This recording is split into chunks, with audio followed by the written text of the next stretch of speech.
bendiga, mis amados hermanos, este bonito martes 5 de julio, hermanos, del 2022. Hermanos, continuamos con nuestro estudio de cartas generales. El día de hoy continuamos en los versículos del 6 al 10. No se lo vaya a perder, hermanos. Oremos. Padre, en el nombre de nuestro Señor Jesucristo, nos encomendamos a ti. Te agradecemos todas las bendiciones que nos has dado por tu gracia y por todo lo que nos provees. Gracias por tu palabra, mi Dios, porque ella nos es lámpara a nuestros pies y lumbrera a nuestro camino. No solo de pan vive el hombre, sino de toda palabra que sale de tu boca. Padre, es por eso que estamos aquí, rogándote que nos bendigas, que seamos todos edificados, pero sobre todo te damos la honra y la gloria en el nombre de Jesús. Amén. Amén, mi querido hermano. Y bueno, pues rápidamente para ubicarnos por dónde vamos, hermanos, comenzamos el capítulo 9 la semana pasada con el título Jesús sumo sacerdote y sacrificio. Recuerden que esta es la segunda parte, hermanos, porque comenzamos en el capítulo 8 con este tema.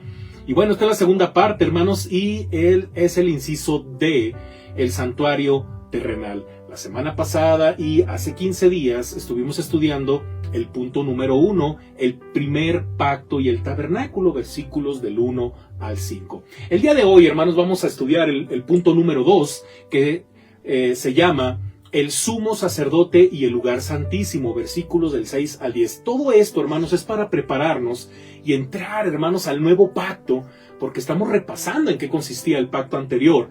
Y bueno, lo que está tratando de hacer el escritor de la carta a los hebreos es tratar de no olvidar qué pasó con el primero, hermanos, y por qué estamos en el nuevo pacto. Entonces vamos a continuar, hermanos. Espero que usted tenga por ahí su material o su Biblia abierta, hermanos. Muy bien. Entonces, hermanos, esto abarca de los versículos del 6 al 10. Y bueno, el escritor de Hebreos, hermanos, se enfoca en los versos del 6 al 10, que vamos a leer ahorita, más específicamente el contraste al que se alude en el capítulo 9, versículo 1. Bueno, demuestra que las reglas para el culto eran externas y consecuentemente temporales, porque acuérdense que hablamos en los primeros versículos de las reglas del culto, de todo lo que implicaba el tabernáculo, etcétera, etcétera. Y bueno, hermanos, el autor hace notar que el sumo sacerdote entraba en el lugar santísimo solo una vez al año.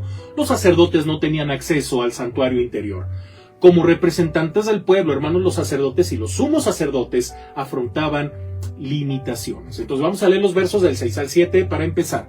Así dispuestas estas cosas en la primera parte del tabernáculo, entran los sacerdotes continuamente para cumplir los oficios del culto, pero en la segunda parte, solo el sumo sacerdote una vez al año, no sin sangre, la cual ofrece por sí mismo y por los pecados de ignorancia del pueblo. Vamos a explicar estos versos, hermanos, tan interesantes, dejando atrás la descripción del tabernáculo, que fue lo que vimos la semana pasada, y del mobiliario del santuario.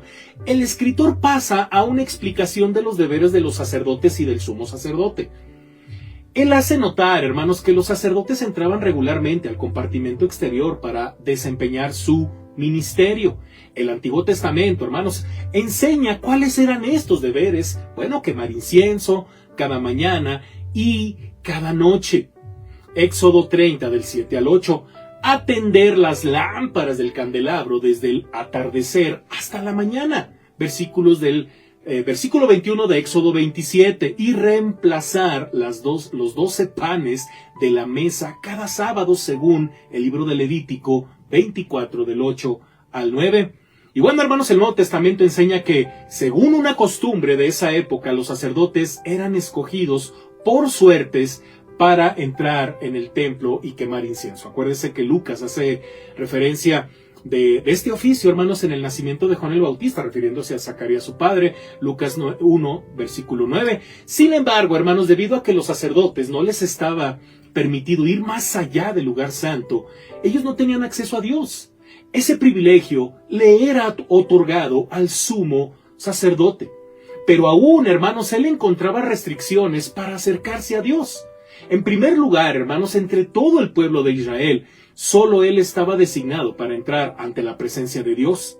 En segundo lugar, se le permitía llegar ante la presencia de Dios solamente una vez al año, a saber, en el día de la expiación, el 10º día del 7º mes, entre fines de septiembre y principios de octubre, según Levítico 23, versos 26 y Números 29, versos 7. Estamos más o menos acomodando nuestras fechas, nuestros calendarios, ¿verdad? Más actuales que los de esa época. Y bueno, hermanos, en ese día especial, el sumo sacerdote entraba en el lugar santísimo. La tercera restricción, hermanos, estaba en que él nunca podía entrar sin la sangre sacrificial de un animal. La sangre de un toro primero y luego la sangre de un macho cabrío, según Levítico 16, del 14 al 15. Bueno, el sumo sacerdote, hermanos, por lo tanto, entraba en el santuario interior 2 veces. La última condición tenía que ver con el pecado. El sumo sacerdote, hermanos, rociaba la sangre del toro sobre la tapa del arce y ante la misma, llamada tapa de la expiación o propiciatorio, como ofrenda por su pecado y el de su casa, según Levítico 16, versículos 11 y versículo 14. Bueno, hermanos, él ofrecía esta sangre a Dios con el propósito de cubrir su pecado y el pecado de su familia. Después de esto, él entraba nuevamente en el lugar santísimo, pero esta vez con la sangre de un macho cabrío. Él rociaba esta sobre la tapa de la expiación y ante la misma. Esta ofrenda cubría los pecados del pueblo, según versículos del 15 al 16. Estamos hablando de Levítico 16, ¿verdad? Y bueno, hermanos, en tanto que el Antiguo Testamento enseña que el sumo sacerdote hacía expiación por el lugar santísimo a causa de la impureza y rebelión de los israelitas, cualquiera que hubiese sido sus pecados, según Levítico 16, el escritor de Hebreos escribe que el sumo sacerdote, hermanos, ofrecía sacrificios por los pecados que el pueblo había cometido en ignorancia, según Hebreos 9:7. El Antiguo Testamento establece una clara distinción, hermanos, entre pecados que el hombre comete descaradamente. Los pecados involuntarios serán perdonados, pero los pecados intencionales no pueden ser perdonados, ya que la persona que los comete blasfema contra el Señor. Números 15 del 22 al 31, en especial el verso 30. Ahí en casita léalo, hermanos, con calma. Mire que el escritor de Hebreos, hermanos, subraya las consecuencias del pecado intencional. Capítulo 3, versos del 16 al 19, ya lo leímos, también el 6, del 4 al 6, y más adelante vamos a estudiar capítulo 10, versos del 26 al 27. Hermanos, también menciona los deberes del sumo sacerdote, que puede tratar con compasión a los que son ignorantes y que se extravían. Capítulo 5, verso 2. La buena noticia, hermanos, es que Dios perdona el pecado. Con todo, el acceso a Dios estaba restringido cuando el antiguo pacto estaba en vigor. Verso 8.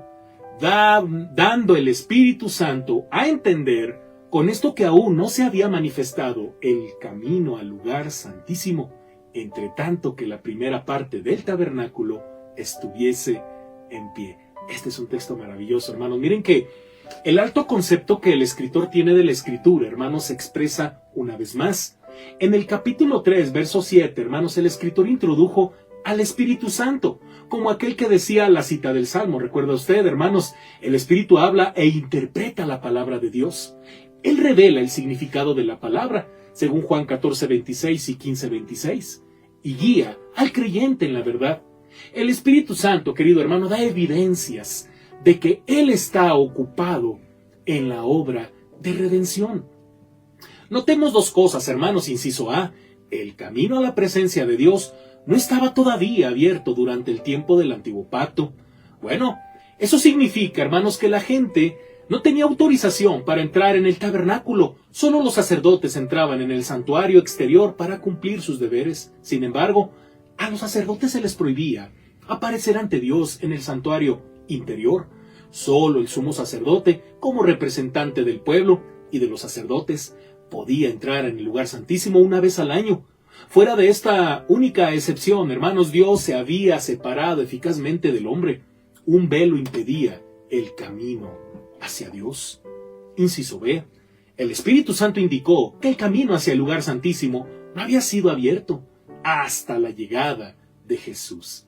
Por medio de su muerte, hermanos, el Hijo de Dios abrió el camino hacia Dios. Cuando Jesús murió en la cruz del Calvario, la cortina del templo se rasgó en dos, desde arriba hasta abajo, según leemos ahí en Mateo 27:51 y en Marcos 15:38. Aunque el lugar santísimo, hermano, estaba vacío en el momento de la muerte de Jesús, la rotura del velo significaba que la separación entre Dios y el hombre había terminado. Esta separación no terminaría entre tanto que el primer tabernáculo estuviese aún en pie. La palabra primera podría significar primero en rango. Si esta es la interpretación de primera, la palabra se refiere al santuario interior. Pero a causa de la rasgadura del velo, el primer compartimento había dejado de existir separadamente. El primer y segundo compartimento se transformaron en uno, y el hombre logró el acceso a Dios sin mediación sacerdotal. También podemos entender, hermanos, la palabra primero como referencia al santuario terrenal hecho por Moisés en el desierto. El segundo tabernáculo que se implica sería entonces el tabernáculo celestial establecido por el Señor. De las dos interpretaciones, la segunda parece estar más en la línea con el pensamiento del escritor. Él exhorta a los creyentes, hermanos, a acercarse a Dios, ya que tenemos confianza para entrar en el lugar santísimo por la sangre de Jesús, como lo dice ahí el capítulo 10, verso 19. Verso 9, hermanos, ¿qué dice? Lo cual es símbolo para el tiempo presente, según el cual se presentan ofrendas y sacrificios que no pueden hacer perfecto en cuanto a la conciencia al que practica ese culto. Y bueno, hermanos, algunas traducciones toman la palabra esto es una ilustración para el tiempo presente, como una expresión parentética. Pero esto no es necesario, hermanos, si consideramos que el antecedente de la palabra esto es el primer tabernáculo. Esta estructura, hermanos, y todo lo que queda representado por ella servían como símbolo. El griego original, por cierto, hermanos, tiene la palabra parábola, que es ¿qué es lo que el símbolo prueba? Bueno, demuestra que el sistema de sacrificios del primer tabernáculo no logró tener la perfección porque los dones y sacrificios que se ofrecían no podían purificar la conciencia del adorador. El escritor, hermanos, ve el primer tabernáculo como un símbolo de aquello que es real. El símbolo no es entonces idéntico con la realidad. Para hacer que esto sea claro para el lector, hermanos, el escritor introduce la palabra conciencia. Esta es una palabra significativa, ya que la conciencia del hombre es el barómetro, hermanos, de su sensibilidad moral para con los hechos llevados a cabo. Antes de la muerte de Cristo, querido hermano, los creyentes movidos por una conciencia culpable traían dones y sacrificios a Dios. Pero estas ofrendas entregadas a un sacerdote que servían de intermediario no calmaban la inquietante conciencia del adorador. Los dones y sacrificios no quitaban la culpa que continuaba molestando la conciencia del creyente. No podían purificar, hermanos, la conciencia del pecador que venía a Dios con ofrendas. Eran incapaces de transformar al adorador en una persona sana, perfecta y completa en cuanto a su conciencia. Por lo tanto, el símbolo apunta a la realidad. Dones y sacrificios hacían que el creyente estuviese purificado externamente, ceremonialmente, pero la sangre de Cristo, querido hermano, quita el pecado, purifica la conciencia y sana el hombre. Esa es la realidad del nuevo pacto. Capítulo 9, versos del 13 al 14, eso lo vamos a ver más adelante. Y bueno, vamos a concluir con el verso 10. Hermanos, dice el pasaje, ya que consiste solo de comidas y bebidas, de diversas abluciones y ordenanzas acerca de la carne, impuestas hasta el tiempo de reformar las cosas. Una pregunta, hermanos, ¿qué logran estos dones y sacrificios? Bueno, lo primero que debemos tener en consideración, hermanos, es que los mismos estaban en el mismo nivel que los mandatos divinos que regulaban la vida del creyente del Antiguo Testamento. Estos mandatos, hermanos, tenían que ver con las prácticas diarias acerca de la comida, la bebida y la limpieza externa. En segundo lugar, estas reglas, hermanos, le fueron impuestas al creyente por Dios cuando éste habló por medio de Moisés. Dios le dio a los israelitas reglas acerca de alimentos puros e impuros. Levítico 11. de ofrendas de ganado, o de grano, perdón, de ofrendas de grano, y de libaciones, números 6:15, números 6:17 y números 28 del 7 al 8. Y de asuntos de limpieza personal, números 19, verso 13. Estos estatutos, hermanos, y reglamentaciones son solamente algo externo. El escritor enfatiza la palabra solamente o solo, para decir eso y nada más. Vemos que el escritor ha regresado al tema de las reglamentaciones externas que introdujo en el capítulo 9, versículo 1. Y bueno, hermanos, volviendo a la pregunta original, ¿qué logran estos dones y sacrificios? Debemos decir, pues, hermanos, que no carecían de provecho. Dios se las dio, hermano, a su pueblo para el beneficio y bienestar de ellos. Él también les dio la seguridad de que ellos eran su pueblo especial, un pueblo que vivía en armonía con sus leyes y reglas. Pero fuera de estos objetivos, las reglamentaciones externas no hacían avanzar al creyente en su búsqueda de limpieza para su alma. Las reglas externas logran objetivos externos. Un israelita temeroso de Dios podía abstenerse de alimentos impuros, limpiarse de impurezas, ofrecer dones y sacrificios aceptables a Dios. Con todo, permanecía dentro de la estructura del antiguo pacto. El cumplimiento de los mandamientos se transformó en realidad en una acción preventiva de parte del israelita. Ello le permitía estar dentro de la nación de Israel y continuar siendo miembro del pueblo de Dios.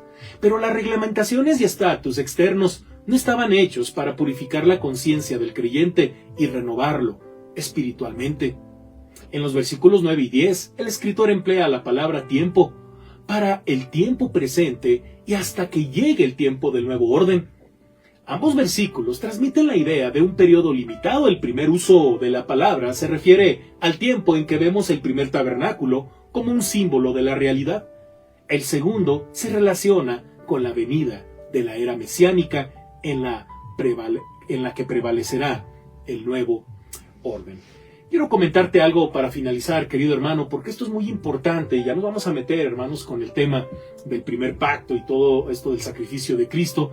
Sabemos, hermanos, que el pueblo judío del tiempo de Jesús, fíjese bien, hermanos, se veía cargado de numerosas leyes hechas por los hombres y que tenían que cumplir, hermanos, según leemos ahí en Mateo capítulo 23.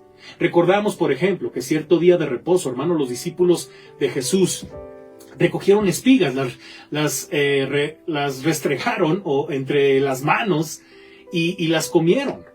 Y bueno, hermanos, ante los ojos de los fariseos, los discípulos habían transgredido el mandamiento, ¿verdad? Acuérdate del día de reposo para santificarlo, etcétera. Capítulo 20, verso 8 de Éxodo. Ellos eran culpables de dos cargos. En primer lugar, habían violado la ley hecha por los hombres que decía: no cosecharás en el día de reposo. Al recoger las espigas, en segundo lugar, habían frotado las espigas en sus manos, violando así otra ley de los hombres: no trillarás en el día de reposo. Hermano, aunque nos causen gracia las costumbres corrientes en la Palestina del primer siglo, debemos tener cuidado de no elevar nuestras tradiciones al nivel de la ley y hacerlas cumplir rígidamente. Es especialmente con aquellas tradiciones que tienen que ver con los cultos, que tenemos tendencia a ser inflexibles. Aunque muchas de nuestras tradiciones se han vuelto sagradas, debemos tener cuidado, hermanos, de no enfatizar la observancia externa de cierta práctica a costos de actitudes y necesidades internas. Por medio de la predicación fiel de la palabra de Dios, querido hermano, la conciencia del hombre debe volverse cada vez más sensible, como la aguja de una brújula que está constantemente señalando al norte. Así debe ser nuestra conciencia, volverse siempre hacia las Escrituras en primer lugar. Nuestros antepasados espirituales, al considerar aquellos asuntos que tienen que ver con la vida o con la conducta, acostumbraban preguntar: ¿qué dice la Biblia al respecto? Querido hermano, esa pregunta aún tiene validez. Oremos. Padre, gracias por este tiempo en el que hemos meditado en estos versos de Éxodo, de Hebreos, de Éxodo, de Levítico, de todos estos pasajes del Antiguo Testamento, pero en especial de Hebreos 9, del 6 al 10. Gracias, Padre, porque la sangre de tu Hijo Jesucristo, su obra redentora, su victoria en la cruz, este nuevo pacto, Padre, que da comienzo a través de la obediencia de nuestro Señor Jesucristo, limpia nuestras conciencias, nos purifica del pecado. Gracias, mi Dios, porque anteriormente lo que se hacía era símbolo de nuestra realidad, la realidad del nuevo pacto. Gracias, Dios, por tu Hijo Jesucristo. Que tu iglesia siga creciendo en la gracia y en el conocimiento de nuestro Señor Jesucristo para honra y gloria tuya en el nombre de Jesús, y sigamos creciendo en madurez espiritual, Padre, para darte la honra y la gloria y edificarnos mutuamente. En Cristo Jesús te lo pedimos. Amén. Amén, querido hermano. Dios te bendiga el día de mañana. Nos vemos día miércoles de Teología Sistemática. Hermanos, estamos con el tema de la teología de la persona de Cristo. Estamos hablando de su humanidad y luego posteriormente vamos a hablar de su divinidad. Estamos reflexionando de una forma maravillosa, hermanos, con esta clase de Teología Sistemática. El día jueves también lo espero al comienzo de Venid y Ved 3. Quiero decirle algo, hermanos. El día domingo nos visitan nuestros misioneros Joel y Aslan, Leví y Abigail, que son prácticamente toda la familia. Yo espero, hermanos, que nos puedan acompañar, que podamos tener la oportunidad de bendecirlos con una oración, de acompañarlos, hermanos. Nos van a compartir la palabra de Dios. Lo invito, hermanos, no vaya a faltar el domingo, si Dios nos lo permite, la siguiente semana, hermanos. Y de este domingo que viene, de domingo 10 de julio, ¿verdad? Déjeme pongo. Y también lo invito, hermanos, a que no deje de participar en el Reto Príncipe, en sus actividades de departamentos y también en sus actividades de oración, hermanos. Por favor, no lo deje de hacer. Hermanos, si es domingo 10 de julio, van a estar nuestros hermanos misioneros. No dejemos de orar por ellos, hermanos. Es una gran bendición. Tenemos ya prácticamente 14 años apoyándolos como iglesia para su ministerio. O sea, ellos tienen pensado irse a tierras de Medio Oriente, hermanos. El domingo sabremos de qué se trata todo este proyecto y para que sigamos adelante. Dios me les bendiga. Un fuerte abrazo, hermanos. Esto ha sido todo. Hasta la próxima. Bye, hermanos.